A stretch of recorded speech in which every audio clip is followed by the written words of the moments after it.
So, hello and welcome back after an eventful couple of days for me. The predicted ice storm actually did hit. We were, in a lot of ways, lucky. It hit a lot worse south of the Mackinac Bridge, and I mean, it was bad enough here. I can't imagine how bad it was. There's a little city called Gaylord that is south of the Mackinac Bridge, and the pictures I've seen from there makes me grateful that that is not where I live. It was bad enough here though. There's a lot of tree limbs down. We lost power pretty much off and on all day of day two of the storm, and then we lost it permanently. Not permanently, obviously, the lights are back on now, but we lost it a little bit after midnight last night until about 1 or 2 this afternoon. So that was no fun. And I had to break my shoveling embargo. I said that I wasn't going to be shoveling again until after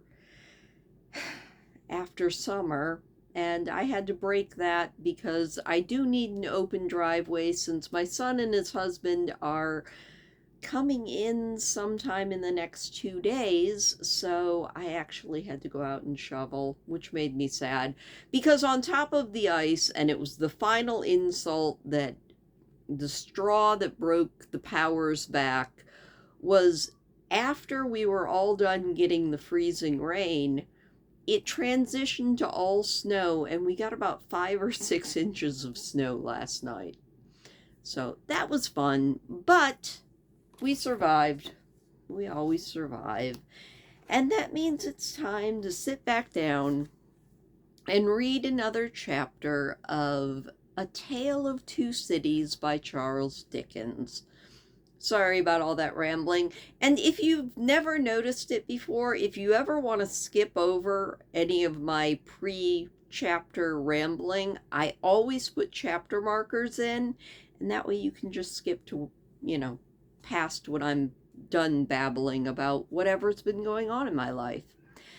But yeah, it is time to jump back in because, of course, poor Charles Darnay is back on the chopping block, quite literally, considering this is the French Revolution and there is la guillotine, and he's been rearrested.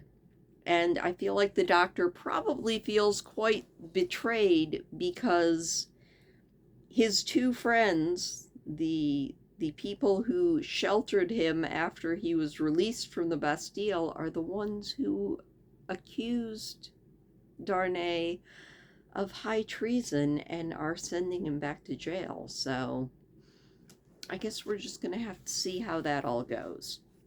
Also, I will probably be pre-recording again because, unfortunately, Wednesday we're supposed to get another winter storm.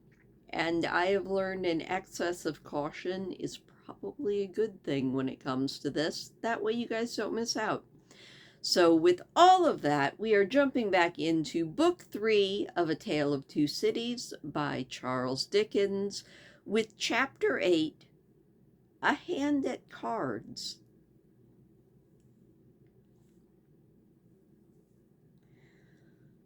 Happily not knowing about the new calamity at home, Miss Pross threaded her way along the narrow streets and crossed the river by the bridge of the Pont Neuf, reckoning in her mind the number of indispensable purchases she had to make. Mr. Cruncher, with the basket, walked along at her side. They both looked to the right and to the left of most of the shops they had passed, and they had a wary eye for all the gregarious assemblages of people, and turned out of their road to avoid any very excited groups of talkers. It was a raw evening, and the misty river, blurred to the eye with blazing lights and to the ear with harsh noises, showed where the barges were stationed in which the smiths worked, making guns for the army of the Republic. Woe to the man who played any tricks with that army, or got undeserved promotions in it. Better for him that his beard had never grown, for the national razor shaved close. Having purchased a few small articles of grocery and a measure of oil for the lamp, Miss Pross bethought herself of the wine that they wanted. After peeping into several wine shops, she stopped at the sign of the Good Republican Brutus of Antiquity, not far from the National Palace. Once and twice the Tuileries, where the aspect of things rather took her fancy. It had a quieter look than any of the other places of the same description they had passed, and though red with patriotic caps, it was not as red as the rest. Sounding Mr. Cruncher, and finding him of her same opinion, Miss Pross resorted to the Good Republican Brutus of Antiquity, attended by her cavalier. Slightly observant of the smoky lights, of the people, pipe in mouth, playing with limp cards and yellow dominoes, of the one bare-breasted, bare-armed, soot-begrimed workman reading a journal aloud, and the others listening to him, of the weapons worn or laid aside to be resumed, of the 2 or 3 customers fallen forward asleep, who, in the popular, high-shouldered, shaggy black spencer, looked in that attitude like slumbering bears or dogs, these 2 outlandish customers approached the counter and showed what they wanted. As their wine was measuring out, a man parted from another man in the corner and rose to depart. In going, he had to face Miss Pross. No sooner did he face her than Miss Pross uttered a scream and clapped her hands. In that moment, the whole company was on their feet. That somebody was assassinated by somebody vindicating a difference of opinion was the most likely occurrence. Everybody looked to see someone fall, but only saw a man and a woman standing staring at each other. The man, with all the outward aspect of a Frenchman, and though a Republican, and a thorough Republican, and the woman, evidently English. What was said in this disappointing anticlimax by the disciples of the Good Republican Brutus of Antiquity, except that it was something very loud, would have been as so much Hebrew or Chaldean to Miss Pross and her protector, though they were listening. But they had no ears for anything in their surprise. For it must be recorded that not only was Miss Pross lost in amazement and agitation, but Mr. Cruncher, though it seemed on his own separate and individual account, was in a state of great wonder. "What's the matter?" said the man, who had caused Miss Pross to scream, speaking in a vexed, abrupt voice, though a very low tone in English. "Oh, Solomon! Dear Solomon!" cried Miss Pross, clapping her hands again. "After not setting eyes upon you or hearing of you for so long a time, I find you here." Oh, we have a picture.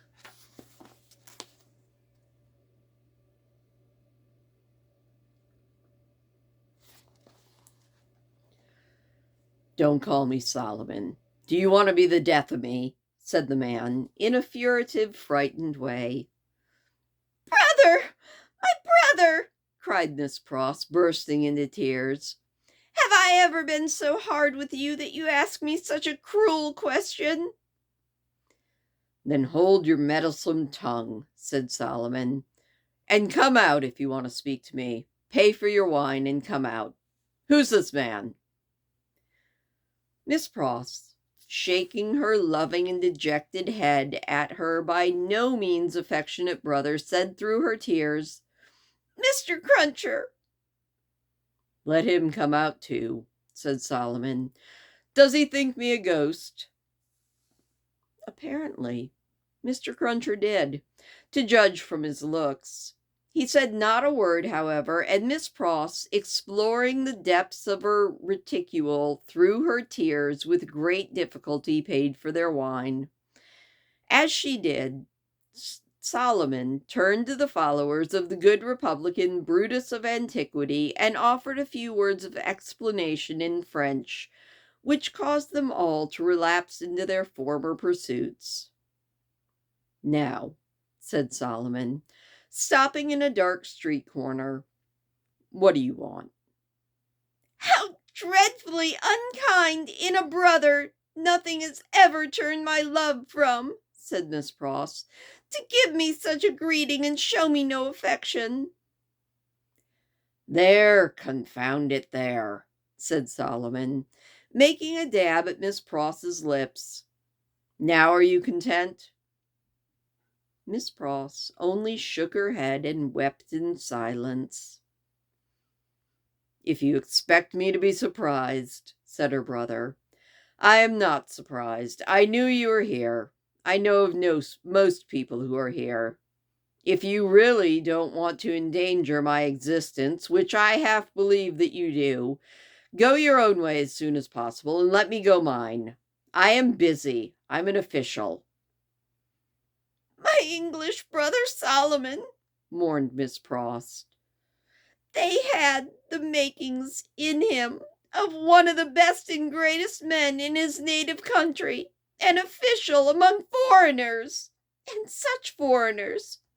I would almost sooner have seen the dear boy lying in his—" "I said so," said Solomon, interrupting her. "I knew it. You want to be the death of me. I shall be rendered suspected by my own sister, just as I'm getting along." "The gracious heavens and merciful heaven forbid," said Miss Pross. "Far rather would I never see you again, dear Solomon, though I have always loved you truly and always will. Say but one affectionate word to me, and tell me there is nothing angry or strange between us, and I will detain you no longer." Good Miss Pross, as if the estrangement between them had come of any doing of her own, as if Mr. Lorry had not known it for a fact years ago in the quiet corner in Soho that his precious brother had spent her money and left her. He was, however, saying the affectionate word with a far more grudging condescension and patronage than he could have shown if their merits and positions had been reversed, when Mr. Cruncher, touching him on the shoulder, hoarsely and unexpectedly asked a singular question. "I say, might I ask you a favor, as to whether your name is John Solomon or Solomon John?" The official turned towards him with a sudden distrust. He had not previously uttered a word. "Come," said Mr. Cruncher, "speak out, you know." Which, by the way, was more than he could do himself. "John Solomon or Solomon John? She calls you Solomon, and she must know, being your sister. And I know you're John, you know. Which of the two goes first? And regarding that name of Pross, likewise, that wasn't your name over the water." "What do you mean?" "Well, I don't know what I mean, for I can't call to mind what your name was over the water." "No," said Solomon. "No, but I swear it was the name of 2 syllables." "Indeed?" "Yeah. The other one was 1 syllable. I know you. You was a spy witness at the Bailey. What in the name of the father of lies, own father to yourself, was you called back then?" "Brossard," said another voice, cutting in. "That's the name for the £1,000, said Jerry. The person who cut in was Sidney Carton.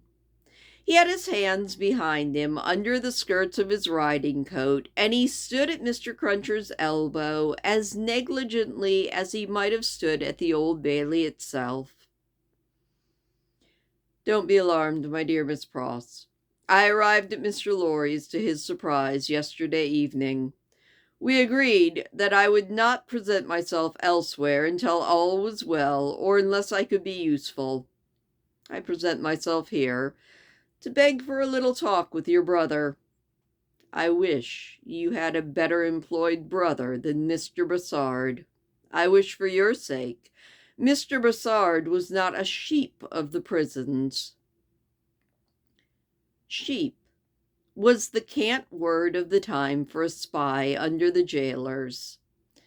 The spy, already pale, turned paler, and asked him how he dared.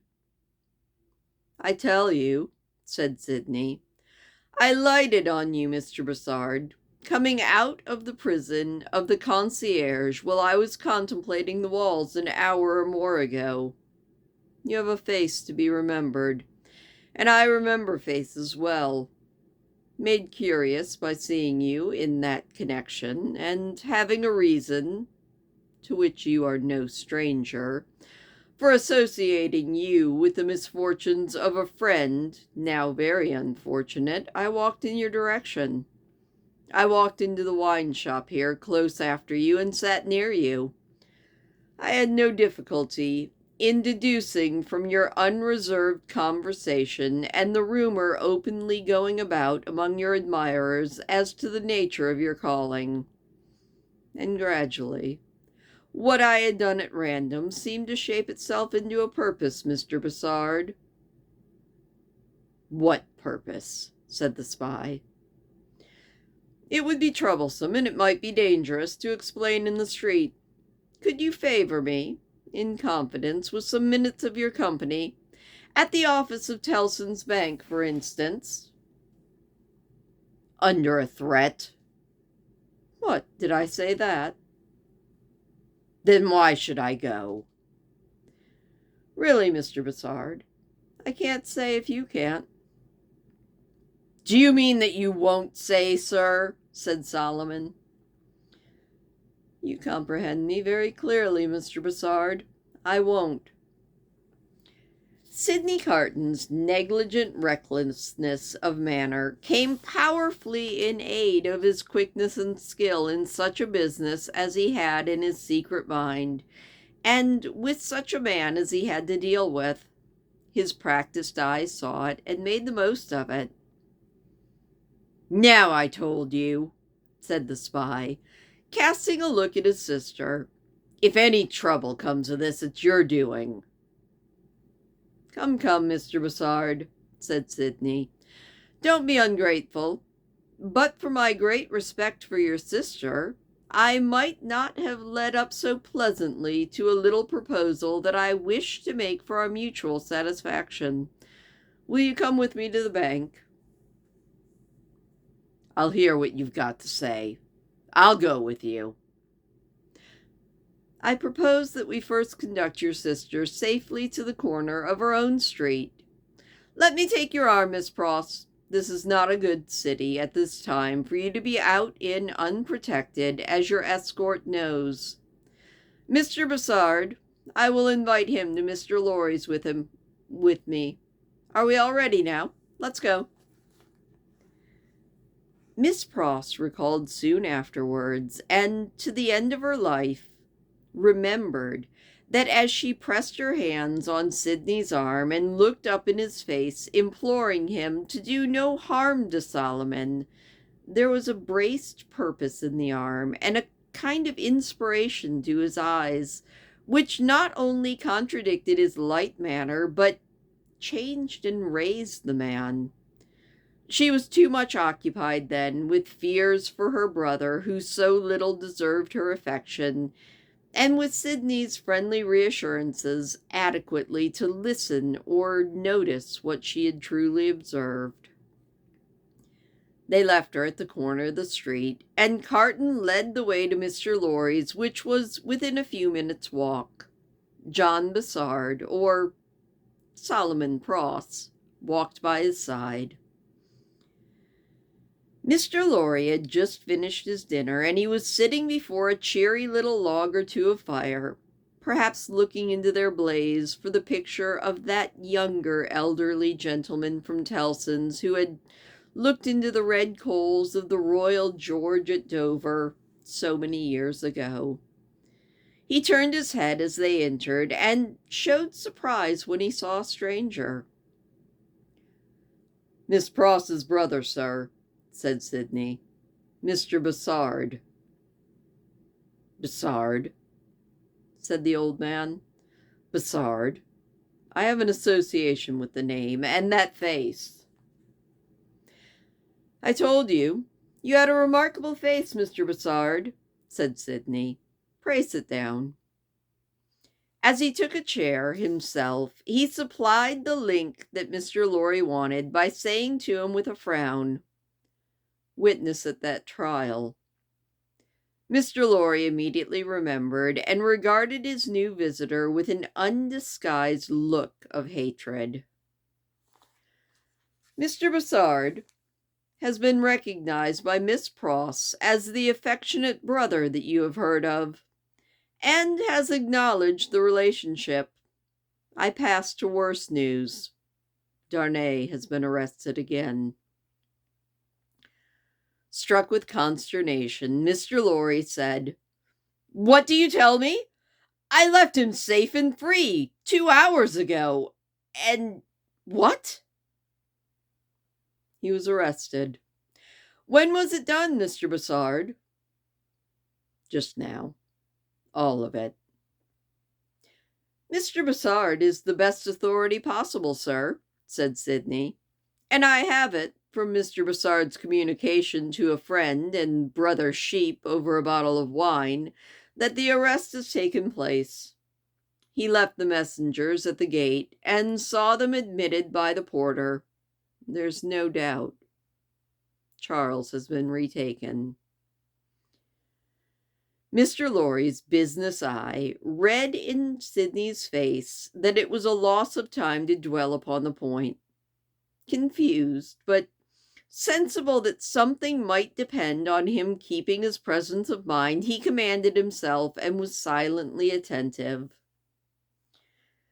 "Now I trust," said Sidney, "that the name and influence of Dr. Manette may stand him in as good a stead tomorrow. You said that he would be before the tribunal again tomorrow, didn't you, Mr. Bassard?" "Yes, I believe so." "Very good. In as good a stead tomorrow as today, but it may not be so. I tell you that I am shaken, Mr. Lorry, by Dr. Manette's not having had the power to prevent this arrest." "He might not have known of it before," said Mr. Lorry. "But that very thing would be alarming, when we remember how identified Dr. Manette is with his son-in-law." "That's true," said Mr. Lorry, with his troubled hand on his chin and his troubled eyes on Sidney Carton. "In short," said Sidney, "this is a desperate time, when desperate games are played for desperate sakes. Let the doctor play the winning game. I'll play the losing one. No man's life here is worth purchase. Anyone carried home by the people today may be condemned tomorrow. Now, the stake I have resolved to play for, in the case of the worst, is a friend in the concierge, and the friend I propose myself to win is Mr. Bassard."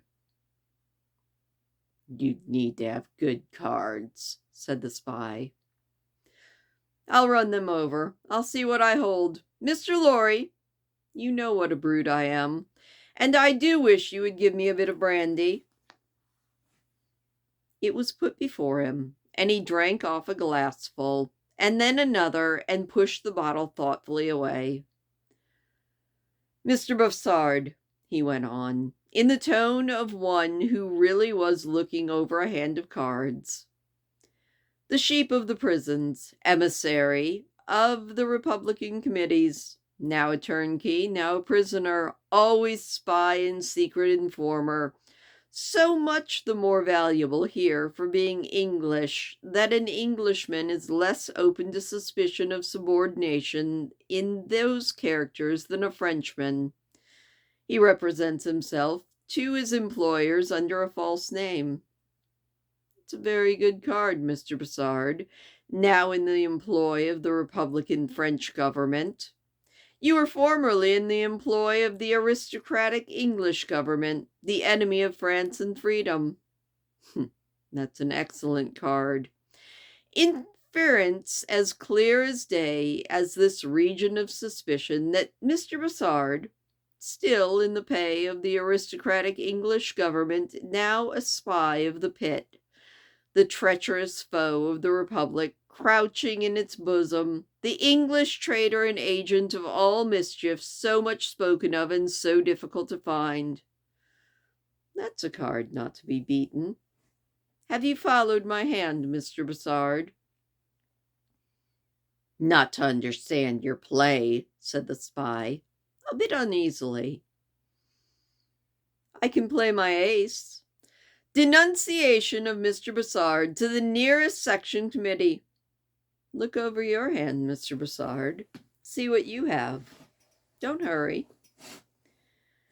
He then pulled the bottle closer and poured out another glass of brandy and drank it off. He saw that the spy was fearful of his drinking himself into a fit state for the immediate denunciation of him. Seeing that, Sidney poured out another glass and drank another. "Look over your hand carefully, Mr. Bussard. Take your time." It was a poorer hand than he had suspected. Mr. Bussard saw losing cards in it that Sidney Carton knew nothing of. Thrown out of his honorable employment in English, through too much unsuccessful hard swearing there, not because he was not wanted there, or English reasons for vaunting our superiority to secrecy and spies are a very modern date. He knew that he had crossed the Channel and accepted servants in France. First, as a tempter and an eavesdropper amongst his own countrymen there, but gradually as a tempter and an eavesdropper amongst the natives. He knew that under the overthrown government he had been a spy in Saint Antoine and Defarge's wine shop, had received from the watchful police such heads of information concerning Dr. Manette's imprisonment, release, and history, which should serve for an introduction to the familiar conversation with the Defarges. He had tried them upon Madame Defarge, and had broken down with them singly. He always remembered with fear and trembling that terrible woman, and how she had knitted as he talked to her, and had looked ominously at him as her fingers had moved. He had since seen her, in the section of Saint Antoine, over and over again, produce her knitted registers and denounce people whose lives the guillotine had then swallowed up. He knew, as everyone employed as he was did, that he was never safe, that flight was impossible, that he was tied fast under the shadow of the axe, and that in spite of his utmost tervision and treachery, in the furtherance of reigning terror, any word might bring this down upon him. Once denounced, and on such grave grounds as had just now been suggested in his mind, he could foresee that dreadful woman, of whose unrelenting character he had seen so much proof, who would then produce against him that fatal register, and squash his last chance at life. Besides, All secret men are men soon terrified, and these were surely cards enough of one black suit to justify the holder in growing quite livid as he flipped them over. "You don't seem to like your hand," said Sidney. "Do you play?" "I think, sir," said the spy in the meanest manner, "I may appeal to a gentleman of your years and benevolence to put to this other gentleman, so much your junior, whether he can, under any circumstance, reconcile it to his station to play that ace of which he has spoken. I admit I am a spy, and that is considered a discreditable station, though it must be filled by somebody. But this gentleman is no spy, and why should he be so demeaning as to make himself one?" "I play my ace, Bassard," said Carton, taking the answer on himself and looking at his watch, without any scruple, and in just a few minutes. "I should have hoped, gentlemen both," said the spy, always striving to hook Mr. Lorry into the discussion, "that your respect for my sister—" "I could not better testify my respect for your sister than by finally relieving her of her brother," said Sidney. "You think not, sir?" "I've thoroughly made up my mind about it."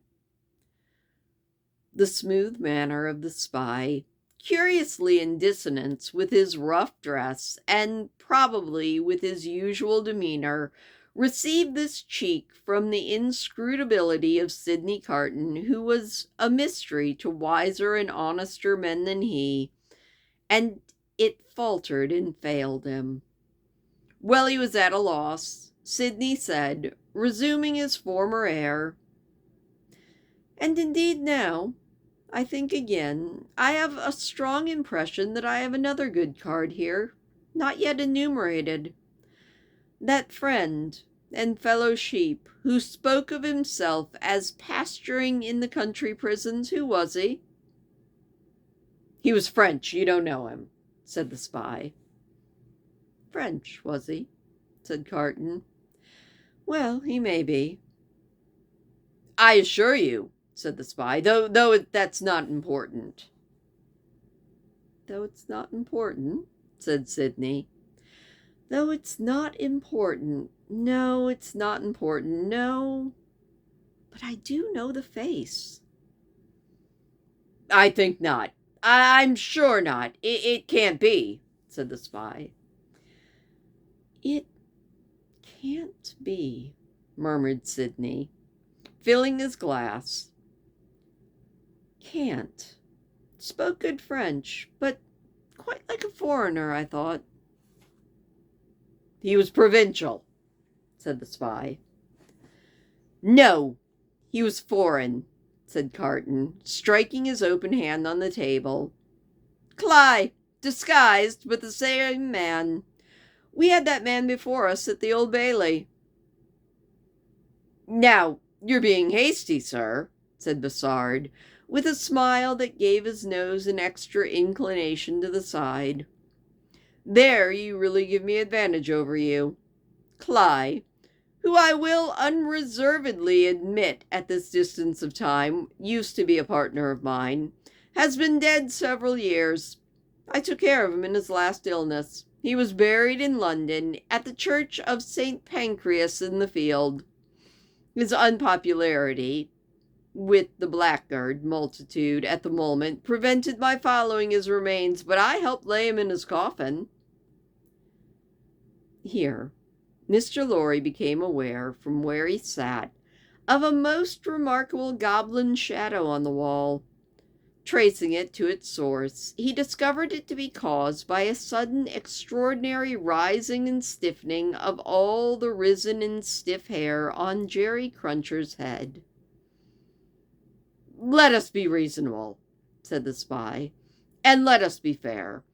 To show you how mistaken you are, and what an unfounded assumption yours is, I will lay before you a certificate of Cly's burial, which I happen to have carried in my pocket-book." and with a hurried hand he produced and opened it. Carried it ever since. There it is. Oh, look at it, look at it. You may now take it in your hand. It's not a forgery. Here. Mr. Lorry perceived the reflection on the wall to elongate, and Mr. Cruncher rose and stepped forward. His hair could not have been more violently on end if he had been at that moment dressed by a cow with a crumple horn in the house that Jack built. Unseen by the spy, Mr. Cruncher stood at his side and touched him on the shoulder like a ghost bailiff. "That there Roger Cly, master," said Cruncher. "So you put him in his coffin?" "I did." "Who took him out of it?" Brossard leaned back and stammered, "What do you mean?" "I mean," said Mr. Cruncher, "that he warn't never in it. No, not him. I'll have my head took off if he was ever in it."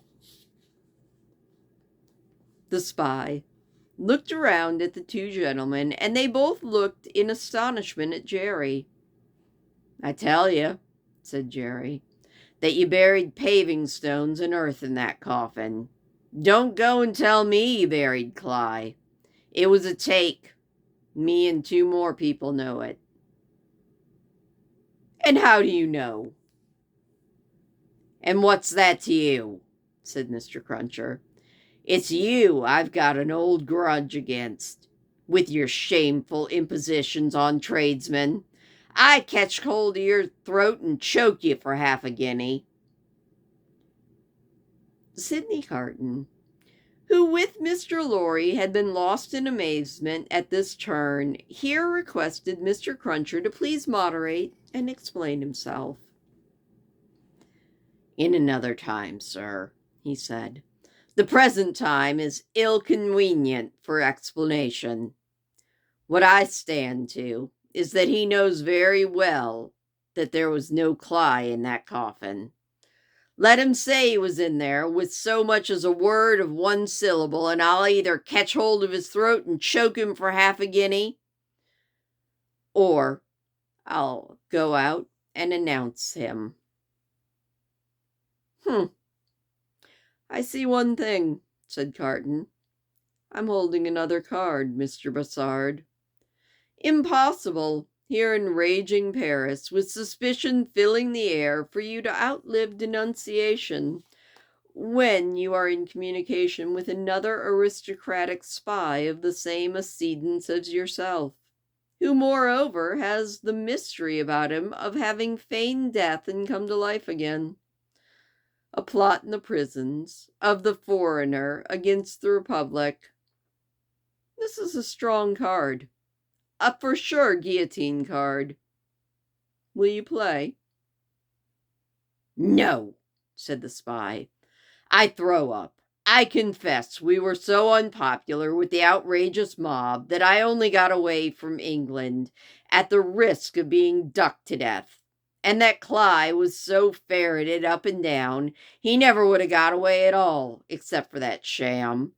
Though how this man knows it was a sham is a word of wonder."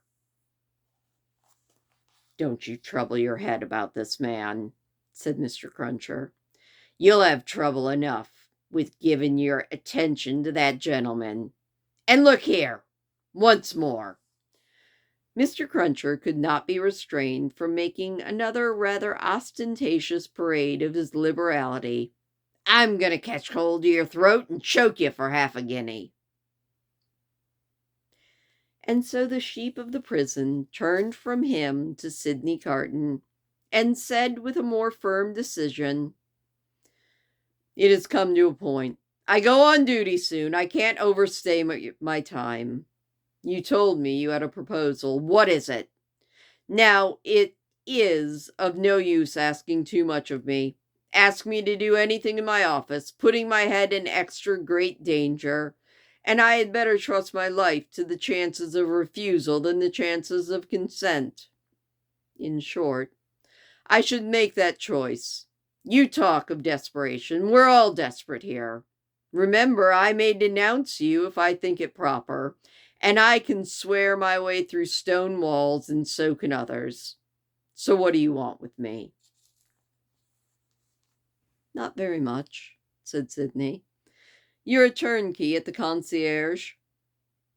"I tell you once and for all, there's no such thing as an escape possible," said the spy. "Why are you telling me what I haven't asked? You are a turnkey, are you not?" "Sometimes." "So you can be when you choose." "I can pass in and out when I choose." Sidney Carton filled another glass with brandy, poured it slowly out upon the hearth, and watched as it dropped. When it was gone, he said as he rose, "So far, we have spoken before these two, because it was well that the merits of the cards should not rest solely between you and me. But now, come into the dark room here, and let us have one last word alone." And that was the end of chapter 8. So definitely Sidney has a plan.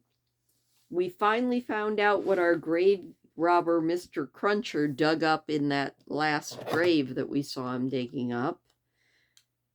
And other than that, I'm slightly confused, other than the fact that Miss Pross's brother is as big of a terrible person as I kind of suspected he probably was. Good thing that Miss Manette didn't end up marrying him like Miss Pross said she should. Anyway, that is where we're going to leave it today. That was a much longer chapter than I was expecting. So thank you for listening. Please do hit the thumbs up on your way out, and I will see you tomorrow.